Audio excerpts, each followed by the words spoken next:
Please join with me for the reading. Actually, I'm going to read it from the PowerPoint instead of digging through the papers. Sometime afterward, God put Abraham to the test. He said to him, "Abraham." And he answered, "Here I am."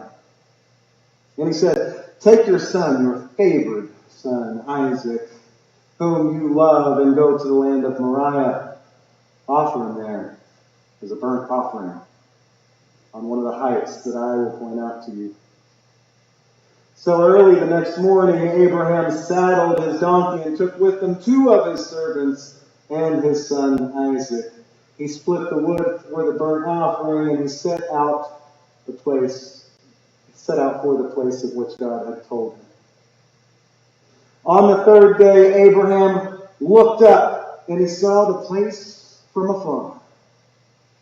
Then Abraham said to his servants, "You stay here with the donkey, the boy and I will go up there, we'll worship, and then we'll return to you." Abraham took the wood for the burnt offering and put it on his son Isaac. He himself took the firestone and the knife. The 2 walked off together. Then Isaac said to his father Abraham, "Father." He answered, "Yes, my son."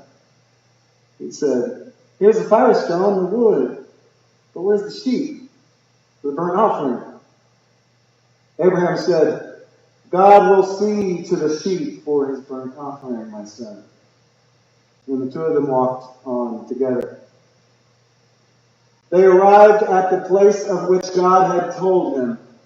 Abraham built an altar there, and he laid out the wood. He bound his son Isaac. He laid him on the altar, on top of the wood. And Abraham picked up the knife to slay his son. Then an angel of the Lord called to him from heaven, "Abraham, Abraham!" He answered, "Here I am." And he said, "Do not raise your hand against the boy or do anything to him. For now I know that you fear God, since you have not withheld your son, your favored one, from me." When Abraham looked up, his eye fell upon a ram, caught in the thicket by its horns. So Abraham went and took the ram and offered it up as a burnt offering in place of his son. And Abraham named that site Adonai, whence the present saying, "On the mount of the Lord there is vision."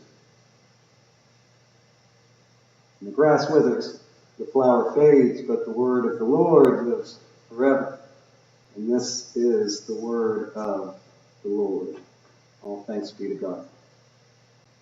And my apologies to you online. I'm trying to change the PowerPoint separately from another PowerPoint, and it's not going very smoothly. Thank you for hanging in there. But now, this is Genesis chapter 22. Ooh-wee. That was close, wasn't it? Man, Abraham, called by God to sacrifice his son. His only son, the one he loves. You know the way this passage just drives this home, and as it kind of does multiple times throughout Genesis. Drives it home how important Isaac is. "Abraham, here I am," he says to God. "Kill your son for me." You know, the one who's stressed out so much about having. Abraham and Sarah, remember, they made things really complicated with Hagar to get God's promises of having children going, trying to get that ball rolling. And then they made things even more complicated when Ishmael was actually born.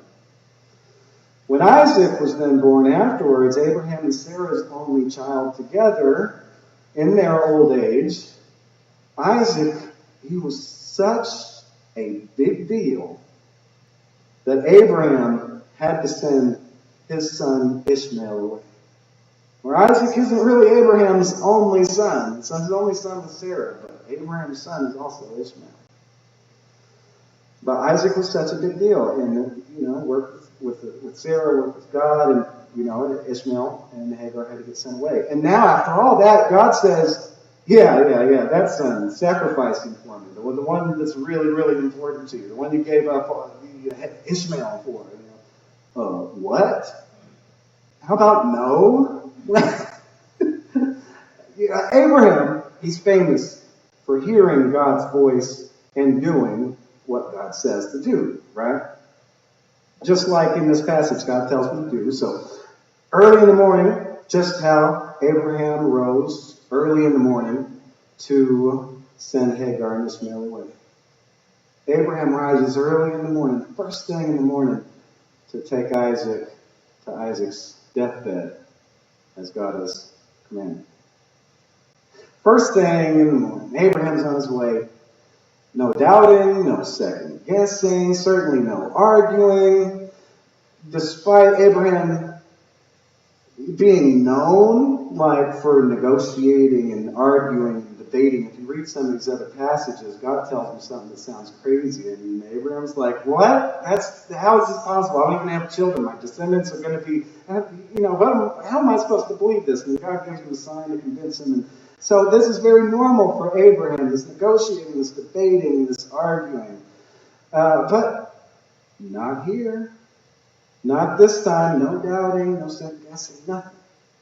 Despite Abraham being known, being so good at that. Now, he doubts in other passages he doubts that God will totally pull off these promises that God is making, but he still ultimately trusts. He still goes. Sometimes he tries to work out his own kind of processes to kind of get the ball rolling, but ultimately he goes. He trusts, even though with some difficulty. Here, no, he just goes. Nothing, not a word about it. Abraham gets it all set up, right? He's got the wood split, he's got servants, he's got his donkey, he's got the firestone, the knife. He doesn't, it doesn't even say anything here about how Abraham felt. And the one with Hagar and Ishmael, it talks about Abraham being greatly distressed. Here we don't even get that. Nothing about him being stressed out. How is Abraham so okay or so seemingly okay with this? But he was not distressed enough, in my opinion. And the whole thing got so weird. I don't think I'm the only one who thought it was weird. The whole thing got so weird that Isaac ends up even asking him, Father, what are we doing? We're going all this way. We don't even have a sheep. Why are we going to walk for 3 days to the top of the mountain and to make a burnt offering and worship, and we don't even have a sheep? This doesn't make any sense. Why would we do that? Don't worry about that, son. I'll take care of it. We're good. And so what do you do at that point? As the son of Abraham, okay, strange, but you're the one talking to God. All right, fair enough. All right, Dad, if you say so. What do you all think? And then you're all out there online. What do you think? If you were Isaac in this situation, and Eli, you may be around Isaac's age. His age is kind of a question actually in this passage, but you're kind of an age we imagine that Isaac might have been. How do you all feel if you were Isaac, and how would you feel if you're walking with your father to go make this burnt offering, and you don't have an offering to make with you, but you're going to make one, and he just says, don't worry, it'll be there. Do you question him, or do you just go with it? I feel like a young person might be stubborn and interested enough to be asking about it. But then again, who do you trust most in this world, or at least who are we supposed to trust? The world is complicated. We can't all say that for everybody. But who are we supposed to trust most in this world? Our parents, right? So, I can see why Isaac may have been a little more silent. But Abraham, how is Abraham so silent in all this? It doesn't make any sense. And he's so crafty. He was always trying to figure something out to do the best for his family. Why didn't he even try? Abraham being so complacent disturbs me. It gets all the way up. They get all the way up to that high place on Mount Moriah, where God said to go. They are following in God's word, doing exactly what they are supposed to do. And then once they get up there, It's such a strange place to be. You're on top of here, and then you've got to make a sacrifice out of your son. Abraham is still going to do it. He's still going to kill his son. So all the way up there, no doubts, no questions, still not heard. He binds Isaac up. How big and old Isaac was at the time is a question. But for today, he's just got his boy, his beloved boy Isaac, binds him up, puts him on top of the wood, on top of the altar. Now, let's say, when you're going for worship, on top of the wood, on top of the altar, is the last place you want to be during that worship service. And, he gets on there, Abraham's going through with it, he's got knife in hand, and he is ready to slay his son in the process of slaying his son. And then at the last minute, God says, Abraham, Abraham, Abraham. We've even got exclamation points in the scripture. It's like God is yelling at him, Abraham, what are you doing? And he said, Abraham, he says, here I am. And then God's real quick to stop it. Stop it. Slow it down. Reel it back. I was just kidding. I don't actually want you to kill your son. Do not raise your hand against him. Don't do anything to him. Just stop what you're doing. And Abraham snapped out of it. He looked up. And he saw that ram caught in the thicket right there. Now my question is, how long was that ram stuck in the thicket? How long did Abraham not see that ram stuck in the thicket? Now, I don't know, but maybe that ram was the perfect ending to this crazy, ridiculous test that God had for him. Maybe God was just waiting for Abraham to see it and recognize what was going on.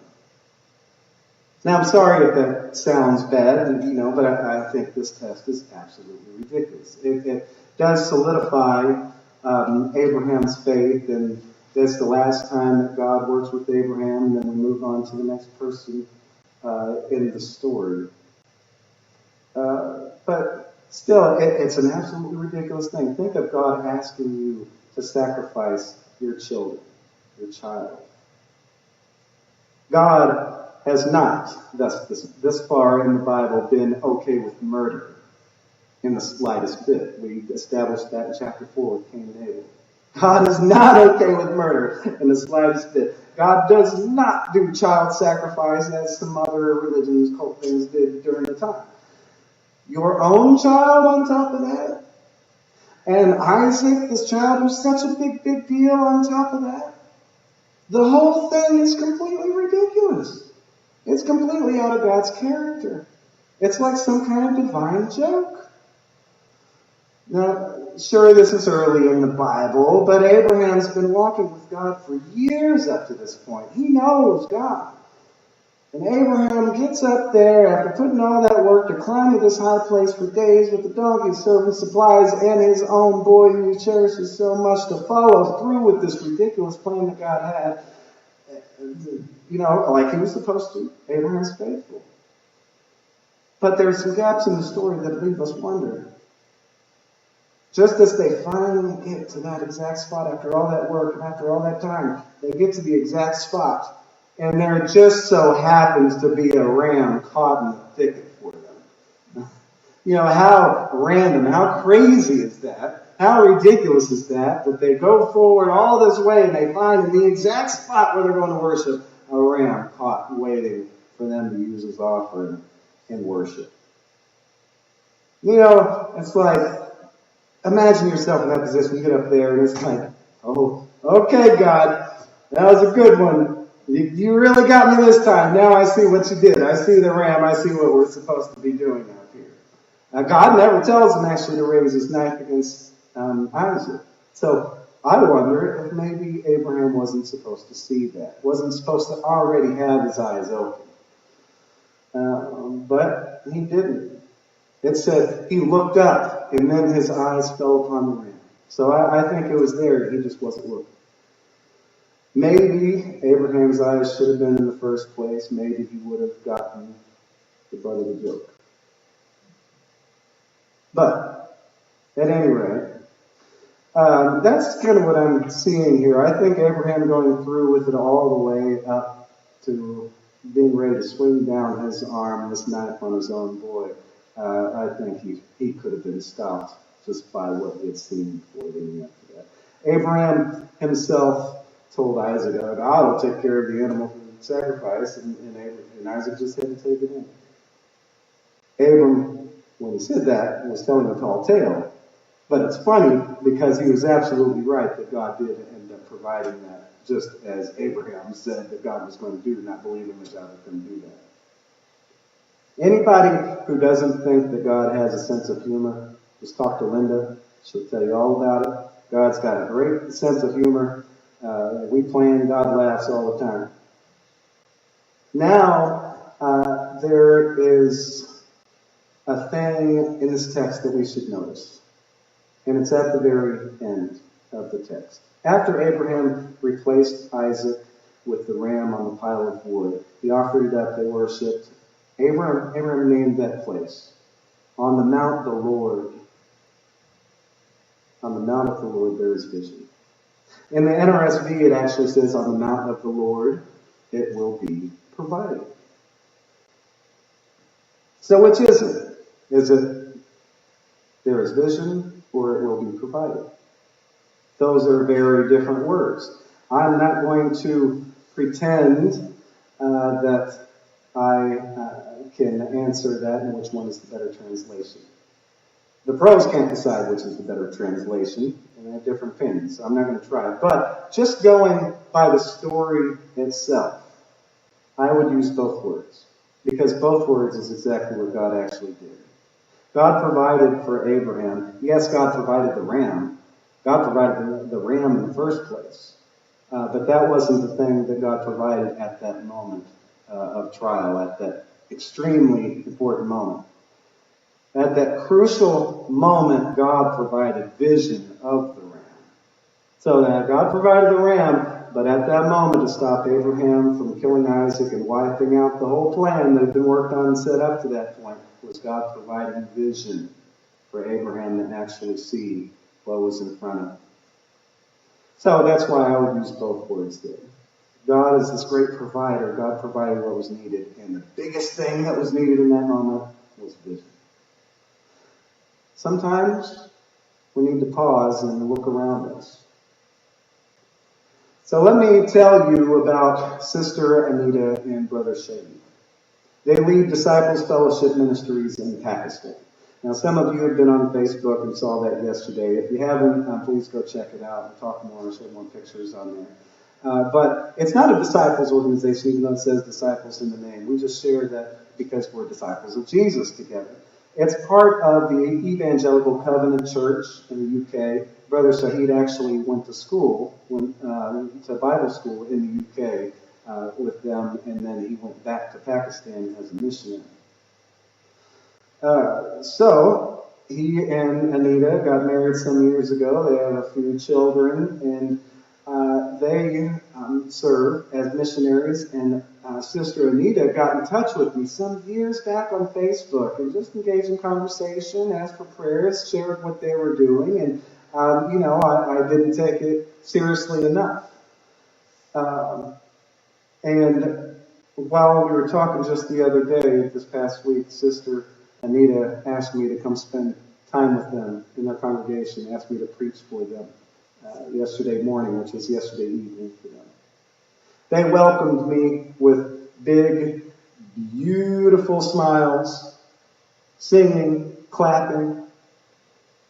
I was seeing face to face, experiencing that moment with these beautiful people that I was told about long ago. With the internet, I'm very cautious. I'm very suspicious about things I get on the internet. I don't trust folks on the internet. I had attempted scams many, many times, fake profiles. People aren't who they say they are. I'm always suspicious. It takes a lot for me to start trusting a random contact from the internet. But that was maybe 10 years ago, and they've been doing consistently this work the whole time, ever since that first contact, and they've never asked for a thing but prayer. So yes, over time I've been a lot more convinced, and I was honored to be asked to be with them in worship. Now it's all of a sudden, it's like my eyes were being opened to see their situation for the first time. This congregation that I was with yesterday, they are at one of the many brick kilns throughout Pakistan where they make bricks. These brothers and sisters, these families, they are slaves. This is slave labor. They work 14-hour days, living on basically nothing, with no place of their own, staying in very meager provisions that their masters provide. And then Sister Anita and Brother Shahid go into these communities, these brick kiln in operation, these folks, and tell people about Jesus and provide food and provide a church atmosphere for them to gather, which you see. That's what you see in the picture, this church atmosphere for these folks who are slaves, as they call it, bonded labor, but there's no way out of it. Actually, it's a debt system, but if you've worked off your debt, your owner still gets to decide whether or not they let you go. So, right, it's slavery. Women, children, everybody's born into it. Families. Brother Shahid and Sister Anita drive for hours by motorcycle to get to these brick kilns.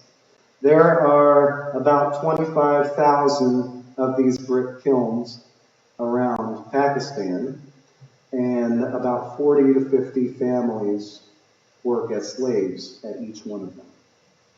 So do the math on how many slaves are working those bricks.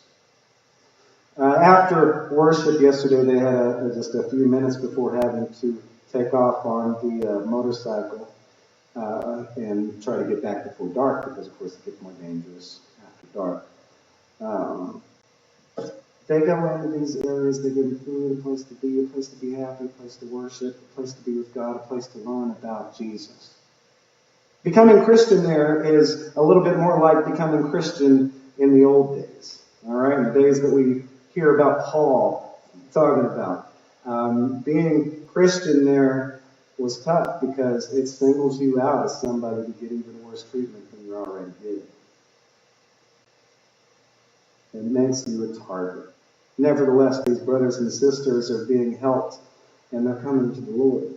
Disciples Fellowship Ministries is doing very real, very incredible work, and they understand that you have to help people with the basic needs before you can get them to open their ears about Jesus. It's hard to hear about the Lord when your stomach's growling and you're exhausted. But the problems they're addressing, it's just massive. We just talked about the numbers. Even after worship, when I was so blessed to preach for them yesterday, they took me on the virtual tour, showing me the things around, showing me the oven tower, the kiln where the smoke comes out, and they work and they live right by the smoke, so they suffer all kinds of diseases and troubles from breathing that stuff in constantly, and they're malnourished, underfed, and the church is jumping in there to fill in for some of these needs. But it's crazy and it's massive. So they were showing me about, showing a video about where they live and what they do, and talk about putting things into perspective. Wow. Actually, meeting those people face to face that I've seen in the Facebook pictures, meeting those people face to face, I got a much greater sense of awe about the whole thing that they do out there. And about how active God is. And about how God is providing out there in the same way that we know God is providing for us, but in a whole different situation. And you see God working in through the cracks to provide for these people out there that are getting left behind and stomped in the ground. Human beings being stomped in the ground like property. But that greater vision really struck me about this whole thing with the experience with them. And that, I think, is maybe the thing about Abraham that we can really pick up on today. He struggled always, to walk with a sense of awe in God. Sometimes you just go, but a lot of times when he's going, he's still questioning things. But to just have that pure awe in God and waiting for God to say something before trying to figure it out himself. Maybe if he did have more of a sense of awe in God, maybe his eyes might have already been open to see that ram sitting there for him. Maybe he would have remembered that God is never okay with suffering and death, never okay with murder of a human being.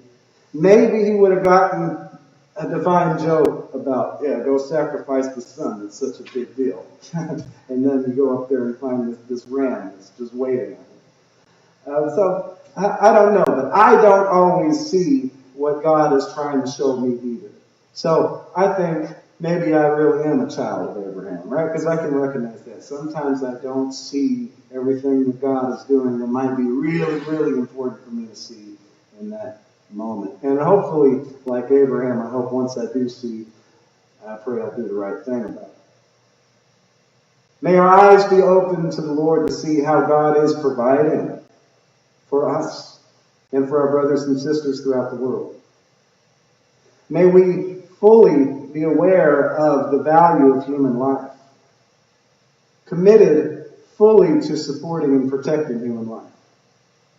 Even down the road when God gave Jesus, knowing he would have to die at the hands of the world, God let it happen because God cares so much about life for us. May our eyes be open to see. May we participate in God giving life to the beautiful people of this world. May we pause to listen, open our eyes, look around, and see.